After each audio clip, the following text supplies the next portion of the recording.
They switch for the cash. Yeah, it's that time, One man. time, put my hand out, try help, man, but they stab me in the back. Could I leave it with my ting in the room, or leave a million in the room?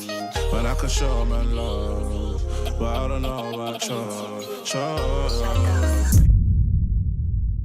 They were like, it was a bit of a Bristol. It was a bit of a Bristol W.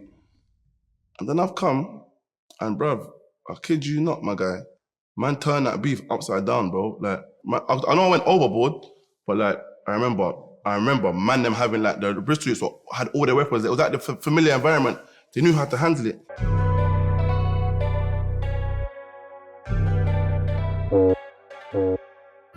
One of their boys are on the floor, they're holding them, bringing them to the side, trying to get them away from the fight, and then someone's come and smacked the table on the person that's already lying on the floor.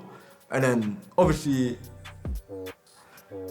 they've looked at Wayne and said to Wayne, yo, like, help me, innit? But me being me, I'm walking over, and one of the Bristol youths, yeah, has just tried to say it on man straight away. Try to grab man's kettle, and this was my first bust down I had, like, yo, I was just in panic mode, bro. Like, wait, you don't think about how you're having a beef. I'm still going crazy. I'm drunk, bro. Like, I wasn't trying to go home with no flipping, with my face bust or my watch taken. He'd always defended people that he'd always around. And I feel like at the time, you looked at that person as a basically a friend, didn't it? Because he was an artist, I knew that he was going to take all the brunt of it, even though obviously he wasn't the only one scrapping. So I knew there'd be some consequence about it. It was just like, this is the wrong timing. Like, God, why now? Man's about to go play football, and I get a call from like an unknown number, like a random number, and I answered. I know what it was. I knew, innit? And he's like, bro, man's been sentenced to 16 months, but I've got to do 8, sort of thing, innit? I was just thinking, what the hell, bro? Like, how are we gonna even communicate this to like the label, the fans, and this and that? And I remember saying to him, you know, I spoke to the president of Virgin at the time, and I was like, you know, whatever he's done whatever he's going in for has got nothing to do with his music. Him going jail was a bit like, you know, a lot of people go jail, they lose their clout. That's the end of it, you know what I mean? And in a way, I mean, I always believed in my boy, but in a way I felt the air, the aura was a bit down. I didn't know what I was feeling. I couldn't feel myself because it was at the edge of success. But you know what? God works in the mysterious ways. Yeah, they shipped me to Portland, and Portland's got more resources for me to do what I'm doing, innit? And then I've gone into, they asked me what I want to do, like if I want to work, I want to do something, and I saw the music class, I was thinking, let me try out this music class, see what it's saying, innit? And then that's where I met Natalie. When I first met him, maybe he was a little bit quiet, and then when he realised that the music room was somewhere he could kind of continue to be creative and continue to think about what he wanted to do after his release, he came out of his shell. And then Tion wrote some bars, and I'm a singer, so I wrote a hook for it. Yo, man, I couldn't buy a sweater, then I made it better. People, I can't trust them like the weather. I don't say much in my music, that's my letter. Now I do this. Yeah, we made tunes in there, and I was just telling her my plans when I come out, like how I want to chart and all these things. And she was always telling me, like, yo, you're gonna be cool. And I was thinking, what are you talking about, like? Everyone's on the radio but me. By the end of this year, gonna see me charting. When I've come out, sort of launched a campaign with the prisoners, with the prison system, basically to get people on the outside to come back in and give prisoners a day of football, basically. We went to the one in Portland, and because I spent 8 years in jail, I wasn't too familiar with Tion Wayne because music was bubbling at the time. I remember Joe Black saying, yo, that's Tion Wayne. I was like, oh, okay, cool, he's another rapper. So I remember sort of playing a match. He scored a goal that game as well, to be fair. At the time, was all in uni thinking, summer's coming, man. We need a summer banger, man.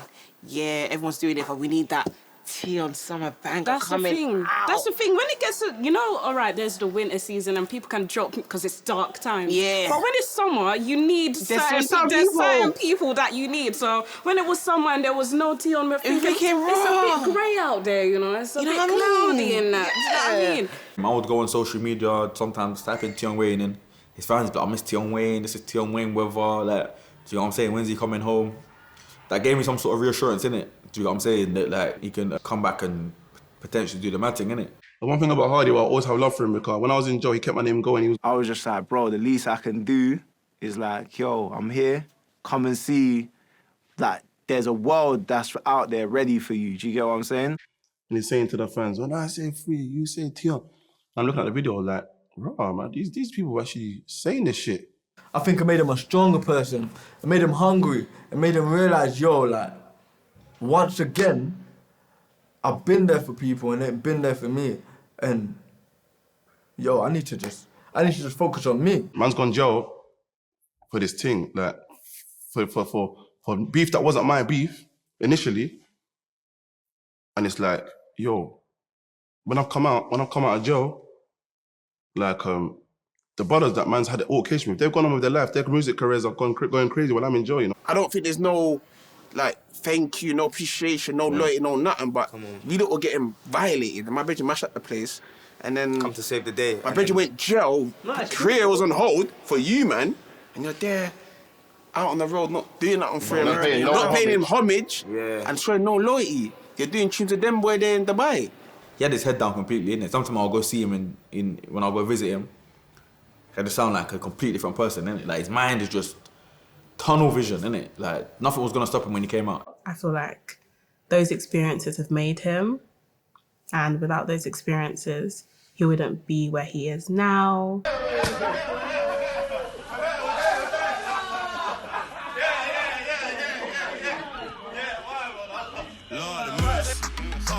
Get down and dirty. And my brothers drive cars all Germany. Get me? You know? Don't break a nigga, make a nigga. You get me? Looking clapped and that. Yeah, but when I came out, I got straight back to work, and I felt like I had a hustler's mentality that a lot of men wouldn't have had because they felt a bit more settled in their success. But I came out hungry. He came back, you know what? He came back, he was playing the guitar and rapping in the studio. I was looking at him like... I think in UK, you're doing poverty, won't finish. My brothers that have touched a record, where's Guinness? I remember the first time I saw him, I didn't recognise him because he hadn't like shaved or anything, like he was literally fresh out, so... He was just ready to get into it. He had a lot of music written. It was the first time I'd actually been in the studio and see someone with a pen and pad. So it was like, he was definitely like in that place where he was just ready to start creating again. I'll never forget the home dance when he was going like that.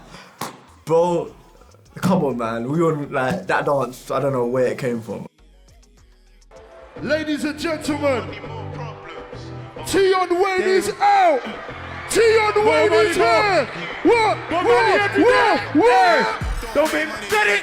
What? Shama Day What? So I brought Tion out to Love Box Festival when he first came out. I believed this brother would go far. Do you get what I'm saying? So I'm thinking, yo, this brother's showing me love when I'm in there. Not a lot of men in the industry show my love, you know. Like it's all shaky and weird, innit? I feel like a man's always been isolated. Like man just want to do stuff to benefit them, whereas I work with up and coming people. Like I'm not that guy that wants to like do tunes with the hottest artists out. I'm just in it for the art, innit? Like I love music. When he's always been a performer, I feel like people ain't seen that side of him properly yet. I feel like it will come, but he'd always been a performer. So when he came out on stage, boom, ready to go, up and down the stage, running up and down, give his full 100% every time. Like, so I guess from a fan perspective, I was just like, yo, man, I would just love to like now that man can, I'd love to go on tour with you still. Just even for me to see their songs get performed. Do you get what I'm saying? Come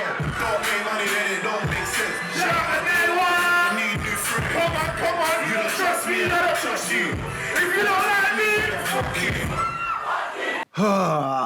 There's two sides of the experience. So Nino can tell you the one side. You see Tion, hard work, bro. Like he knows if you tell him 6 p.m, he's gonna be there at 11 p.m. The way Hardy Bus was just so like alien to man, like, and I ain't never been used to going back-to-back shows like that. I ain't never been on tour. And the way he had the crowd on Smash, like, I'm fresh out of jail. I don't know how to do all these ollies, my guy. But the tours were sick. Like, when he came, he turned up. Like, do you get what I'm saying? Tion's what you call, like, an unorthodox, it's like he's a star. Do you get what I'm saying? The brother's a star. It's hard to, like, when they not know your rhythms like that, it's hard for me to just keep going there. But it was part of the hustle, man. Like, they didn't know my rhythms like that because I hadn't crossed over yet. And it was a humbling experience because I'm used to performing at Electric Ballroom, Dingwalls, selling it out, shutting it down, the whole crowd singing my song word for word. And I've gone from that to shoom, oli, oli, oli. Do you get it? But like, I really respect Hardy for like bearing with man and just letting me grow into it. And then by the end of the tour, yeah, like I learned how to control the crowd better.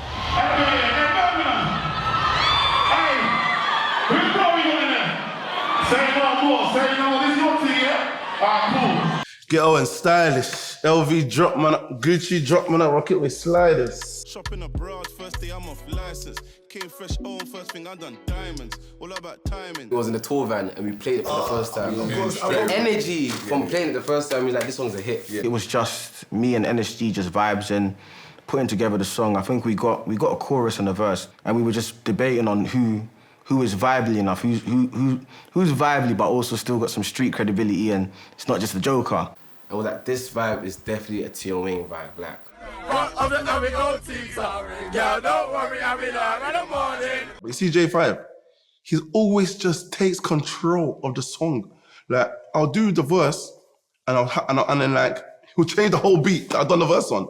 Like, and I'll be like, bro, like, I don't like it like that.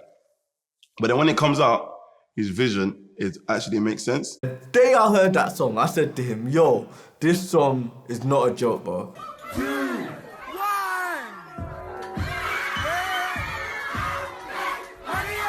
They managed to make a song that even working people, when they're going to work, can sing along to you. When they make a meal and I to 5 in an option. I was like, nah, this one, it has to. Like, it's one of them undeniable songs. Don't worry, I'll be all in the morning. When I make a meal, 9 to 5 in an option.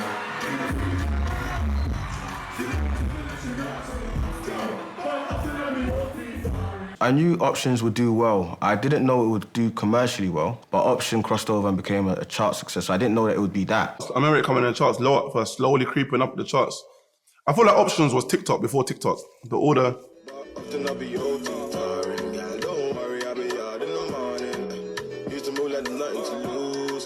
They are the ones that, when we all posted them, me, NSG and everyone posted them, they are the ones that just took the song. Money online. It was fucking hard. Make money on time. Hey. The charts had just come out. We had known from ages, but obviously you can't announce anything till 6 o'clock. And I remember his barber doing this like really, really long speech about, yeah, this is the first of many, and it was. Where are you saying from? Edmonton. Yeah. Homestead. Yeah. Edmonton going to the top of the park. Trust me. Yo, champagne popping, you know what I mean? You could see something coming. You could know it's the start of something big. The picture. You know, to this day, I think it was a ball. It's fake. Yeah, outside GA's house. My friend's taking a couple pictures of me. It's a lady friend. Not no guy, my guy. I didn't notice it. And she was just like, yeah, swiping through the pictures and she was like, yeah, post this one. How do you do that? I just don't get how he done that though. Like, did nobody... He knew though, innit? Nah, that was woof. I had someone replying like, oh my God, Tion just choked me. I was like, yo, what you done? She was like, put it on Insta. So I put it on Insta now, and I was like, yo, Twitter loving this, don't know why yet. And the whole thing just went fucking viral. And I remember, yeah, looking at my engagement on Instagram, and I used to have more man-them ratio than girls, innit? My girl ratio went crazy high off the back of that picture. Yeah, it was a lot. Jesus. I think it was... I'm a virgin anyway, so I don't know. I can't relate. It was an accident, though, but it was actually an accident. At first, I thought it was funny, innit? The attention I got from it, I thought it was funny. But then it felt a bit negative because there was people that didn't actually know my music that were just wanting to know me from Man's D.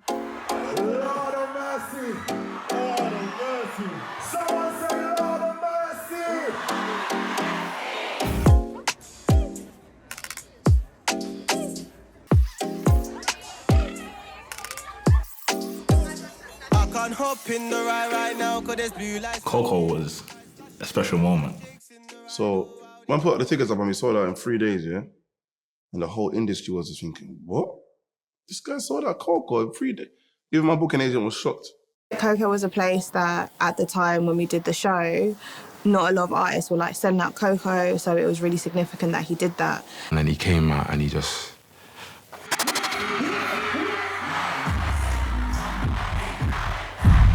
Like, you know them moments when you know this is a start.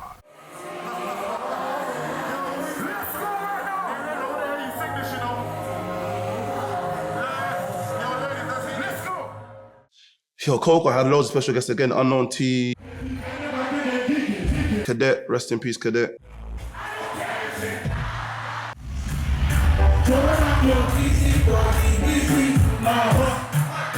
The show was amazing.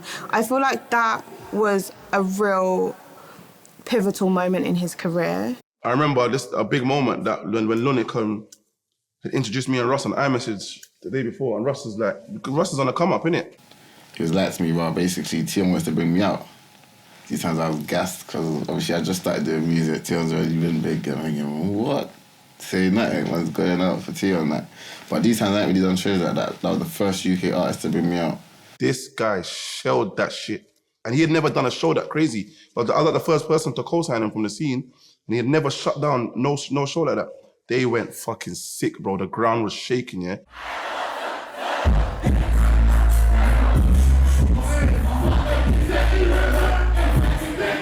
I'm looking straight, and I'm not trying to look at no one's face. I'm just scanning and doing my thing. And he's done the gunning, and I never saw it in real life before. The guy was going so low, fam.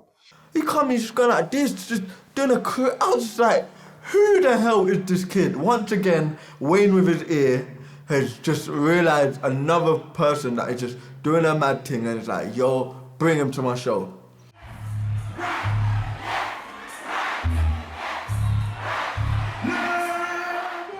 He's closer to being a visionary than just going along with an artist, like his fingers on the pulse. And I think that's because he's not afraid of taking risks. And I think that probably comes from his life outside of music, his life before music. When Lunik hollered me to make a tune with Russ, yeah, I didn't understand how I was gonna do it, like. And when Russ was down for it, I was thinking, why are you gonna make a tune with me, bro? Like, you're not even in my lane, my guy. Like you're making your drill shit, like, man does this Afro swing thing, like, love it, brother. But Lunik was like, yeah, maybe you should try some stuff. And I remember sending Russ some beats, and it was like, nah, man, that's MIDI. I was thinking, what, this beat's alright, bro. And he's like, nah. And then he sent me one beat. As soon as I heard it, I was thinking, ooh, this one's mad, you know? Like, yeah, sexy, Keisha. I was like, yeah, this one's a vibe still. Then I remember I previewed it. They was loving it on my Snap. I said, you know what? Saying that, we need to do this one. Me not being in that genre, I agreed with him, innit? I said, fuck it. But I still held out for like a week because I wasn't sure. And then I got some suburb kids in my DMs every day. Tion Wayne is this, Tion Wayne's a fucking joke, or all that bullshit.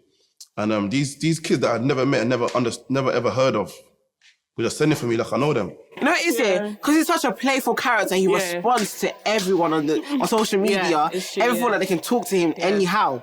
I was thinking, you know what, blood? Let me just tell them a little something on this genre, fam. Like, man need to know I can come and smoke their genre, and I ain't no liquor man in this thing, innit?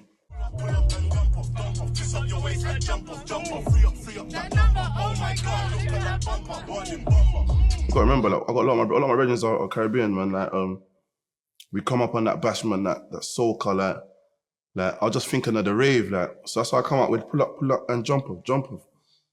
And I remember just thinking to Russ, yeah, bro, let's just come with this catchy thing, like, let's come with this catchy thing. And I remember saying to Russ, bro, go in a booth and go, wait, you know when you go very sexy Keisha Becky? I remember saying to Russ, but you know what you should do after you say very sexy Keisha Becky?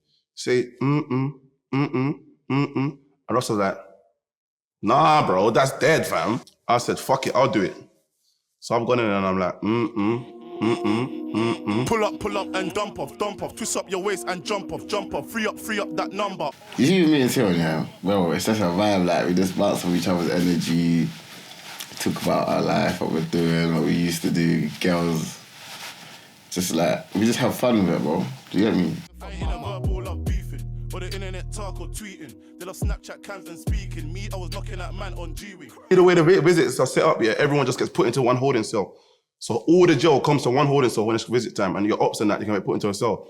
I used to go and be the first one in a holding cell, like, fuck it. They come in, I'm smoking, I'm getting it cracking. There's stories on stories about this guy's handwork, bro. It's horrible, bro. That's why I said Visit Days in the Ville was a scary place. Nigga Tion Wayne was the reason. I just want a man to know that, Brad, I don't know you, you man can't chat for me. That's what I mean when I was saying, you see, like when man listen to certain things, that's why them bars hit harder, you know what I'm saying? I remember even I played it in our A&R meeting, and everyone was like, yeah, it's cool. But I was just like, I was very annoyed because I didn't think that they understood what, like, the impact that this song was gonna make. From there, I held on to the because as soon as it came out, Keisha Becky, it whacked the streets still. Reload it. In the Mary pockets, I love this shit, I can't stop it. Hey, go back, wait. Reached Keisha Becky original, we brought the record on the first day, I think it was like 800K, something like that. With Tion, we always would, like, visually, you could always do better in it and do more. He liked to obviously do things last minute a lot of the times. But then we broke it again with a remix. Every day I give thanks for the blessings, but I repent for numerous chefings. You know, just the way it came about and how unorthodox it was with the remix and stuff like that, and it being like a first top 10 drill record. I remember just chatting to the label and saying like, yeah, I like this H guy, like, do you know what I'm saying? Put H on, J1 made sense, and I was happy for the remix to come out like that because I wanted to kind of like, I wanted to like expand it. I didn't want a genre to be just what it is. I wanted to see if we could like expand it, like, and bring different sound into the genre, innit? Like I did, innit? I don't know if anyone remembers, but there was a period where it was taken down off YouTube for like a couple months. And I mean, it's still like top 4 videos on the channel. And if it hadn't been taken down, the impact would have been insane. I remember every day checking the video, another 500,000 added on, every day. I mean, that was for me when we knew Tion was a force to be reckoned with in terms of drill music. But catch me in central London, cause I love the finer things. Man, I love them diamond things. I ain't going inside to my liners. We broke records in that. Top 10, first drill song to go platinum, you get me? So that's why I got mad love for Russ as well, man, because just like, he gave me a lane that I didn't use before and showed me I could smoke this lane as well. Keisha Becky, very sexy. Pull up and dump off. Twist up your waist and jump off. Yeah, after I had a lot of success with Keisha Becky, Options, the label had fast-tracked my deal. They activated the mixtape, they activated the singles. They just said, yeah, we're doing it now, because I was hot in it. So like, there was a lot of pressure on me to deliver and to have the success and prove that like, my thing's not a fluke. So when I'm doing the 2-on-2 video, I was thinking, yeah, this is my moment now. Like, I'm gonna finish this deal and I'm gonna finish it on a high. When I finish it on a high, I can go independent or I'm gonna end up in a mad situation. I think, yeah, there's a camera. I'm gonna tell you, you're gonna know now. This is sounding crazy. I wanna hear this shit. I think my joint. I think just after he got signed, he had a label shoot which was for Loverman. He didn't really, in particular, like the song, whatever. He's like, oh, fuck it, I'm gonna just do the shoot, whatever, for the label. We've ended up doing the shoot, and he's like, you know what? I'm keeping it true to myself. I don't really like that. Scrap that. I'll pay for the other video, innit? I'll pay for the next video. And then I think the next video was, I think he done a J1, him and J1. Usually, artists are not really as talkative as Tion. So you would just have a manager talking to the crew, but Tion's very hands-on. So Tion will be speaking to the crew. He'll be trying to understand what's happening next. He would want to know the wrap-up and everything, and I feel like that wasn't expressed to him. And then I get to the location, it looks like a bando. I'm thinking, what the fuck is this, bro? Like, you lot are playing with man's career, trying to send man back to the bullshit. Was that with a pause? And there's a Yeah. I was there I for think that. the camera crew. You're bluffing, I was there. I think the camera crew and all of that was, he was there. The camera crew was all on a rushy thing that, you know, first he didn't like the settings or the yard that they've picked. They weren't passionate. It's because they've got paid already. So anything after is just like, yeah, raw. Yeah, we'll get whatever clips. Yeah, they were moving I remember they were moving lazy and he was not happy. He was frustrated like any other human would be. You can't go to work and have criteria and then the criteria are not being met. So these men are going home, packing away. I'm saying to the brother, bro, I beg you just let me do my last scene, bro. Like, I need to get this video right. You know what I'm saying? And I have no one in my corner defending me. And he's like, no, like we're going. Like, I'm thinking, brother, You alright, fam? Like, what do you mean, no, fam? It went off.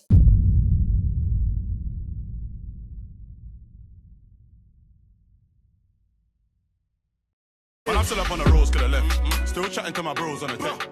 That man, I don't give a F. What you wanna get? Smoke cigarette? What you want? Get dead? Yo, run up, you might get chef. Yo, run up the right and left. I don't know. When they ask in the interview room, I don't know. How many gal in the room? I don't know. Is that your gal in my crew? I don't know. From the 9, see a step so close. Every time I think about her sex, oh God. She a 10 so smart, make my head go, making all my friends go.